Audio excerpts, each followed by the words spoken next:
নমস্কার। এই ভিডিওতে আপনাদের দেখাবো আপনারা কি করে আপনাদের যে পুরনো ভোটার কার্ড বা ভোটার লিস্ট ডাউনলোড করবেন এবং যদি আপনারা কোনো কাজে লাগাতে পারেন এই ভোটার লিস্টটা। ধরুন আপনি পাসপোর্ট ভেরিফিকেশনে গেছেন, এখন খুব প্রয়োজনীয় হয়ে দাঁড়িয়েছে পাসপোর্ট ভেরিফিকেশনে পুরনো ভোটার কার্ড, এবং পুরনো ভোটার কার্ডে যে আমাদের দাদু দিদা বা ঠাম্মিদের যে ভোটার নাম, এই তথ্যটা খুব চাইছে পাসপোর্ট ভেরিফিকেশনে। তো আপনারা কি করে সেই ভোটার লিস্টটা ডাউনলোড করবেন এবং পাসপোর্ট ভেরিফিকেশনে সেটা শো করাবেন, সেই ব্যাপারে আজকের ভিডিওটি হতে চলেছে। তো আমি যে ওয়েবসাইটে আছি দেখুন, directorate of state archives, department of higher education, government of west Bengal. West বেঙ্গলের একটা সাইটে আছি এবং এখানে 1952 থেকে শুরু করে 1971 সালের সবগুলো সাল পরপর নেই, তবে কয়েকটা সালের এখানে পিডিএফ আপলোড করে রেখেছে গভর্নমেন্ট সরকার। আপনারা চাইলে এখান থেকে ডাউনলোড করে নিয়ে আপনাদের পাসপোর্ট ভেরিফিকেশনের কাজটি করে নিতে পারেন। তো দেখা যাক যে আপনারা এই ওয়েবসাইটে কি করে যাবেন। আমি গুগলে লিখছি যে ওল্ড ভোটার লিস্ট, এটা লিখে সার্চ করছি। দেখুন,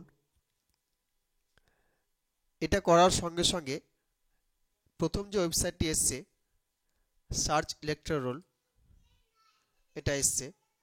এখানে আপনি আপনার টোটাল ভোটার লিস্ট 2024 অবধি বা 2025 অবধি যে election commission of India PDF e roll এখানে দেখতে পাচ্ছেন, আপডেট ভোটার লিস্ট আপনি দেখতে পারবেন। কিন্তু আমাদের দেখতে হবে old voter list. Old voter লিস্টটা কোথায় পাবেন? আমি একটু ব্যাকে চলে যাচ্ছি। নিচের দিকে গিয়ে দেখুন, এই যে ওয়েস্ট বেঙ্গল সাইটে এই একটা সি অফ ওয়েস্ট বেঙ্গল, তার নিচে আছে দেখুন লিজেসি ইনফরমেশন অফ ভোটার ইলেক্টর। এখানে আমি যাব, আমি চেকবক্স করে দেখিয়ে দিচ্ছি, এই অপশনে যাব। এখানে গেলে আমি এটা পাবো। দেখুন সাইটটা লোড নিচ্ছে, কিছুক্ষণের মধ্যে সাইটটা খুলে যাবে। দেখুন এই যে খুলে গেছে। খুলে গিয়ে দেখুন ওই যে সাইটটা আমার খোলা ছিল সেই সাইটে চলে এসেছি আমি। Electoral rolls 1952 to 1971। এখানে আপনি এখানে লিখে দিয়েছে কি select year, district and constituency, তারপর সার্চ করতে বলছে। তো এখানে দেখুন কোন কোন সালের দিয়েছে, 1952 সালের দিয়েছে, 1956, 58, 59, 61, 66, 67, 68, 70, 71, এই কটা সালের ভোটার লিস্ট ওরা দিয়ে রেখেছে। আপনারা চাইলে এখান থেকে ধরুন 1971 সালের বা 70 সালের ভোটার লিস্ট ডাউনলোড করবেন। তারপর এখানে ডিস্ট্রিক্ট চুজ করুন, আমি মালদা চুজ করে নিচ্ছি। তারপর এখানে সংসদটা একটা চুজ করুন। এখানে সবগুলো সংসদের দেওয়া নেই, আপনারা ধরুন আমি ইংলিশ বাজার করলাম, সার্চ করলাম। এবার দেখুন এই যে click here to download, download করলে পরেই আপনার এখানে ডাউনলোড দেখুন শুরু হয়ে গেছে। যে আমি আপনাকে ভালো করে দেখাচ্ছি,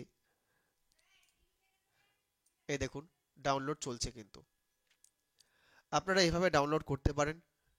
আপনারা যদি মনে করেন যে আপনি অন্য একটা সালের বের করবেন, ব্যাকে চলে যান, 1971 সাল করে দিন,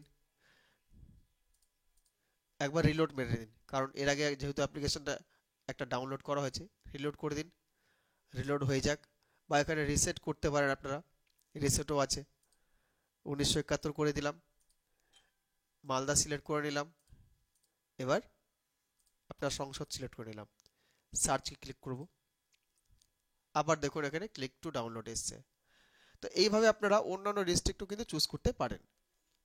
আপনারা চাইলে সমস্ত ডিস্ট্রিক্টে যে সমস্ত অ্যাভেলেবেল আছে সেগুলো আপনারা কিন্তু চুজ করতে পারেন।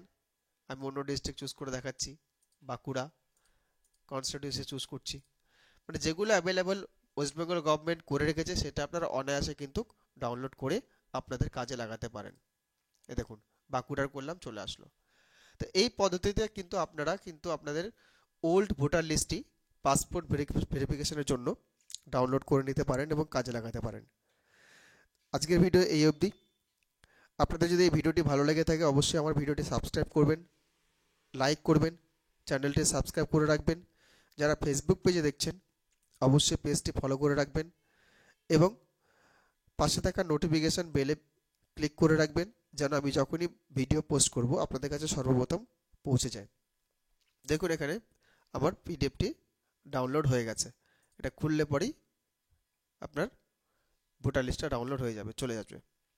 তখন তো হাতে লেখা ছিল, বুঝতে পাচ্ছেন, কিছুটা কম্পিউটারাইজ আছে, পরেরটা বাকিটা হাতে লেখা আছে। যাই হোক, আপনারা আশা করছি বুঝে নিয়েছেন কী করে করতে হবে। আজকের ভিডিও এখানেই শেষ করছি। ধন্যবাদ।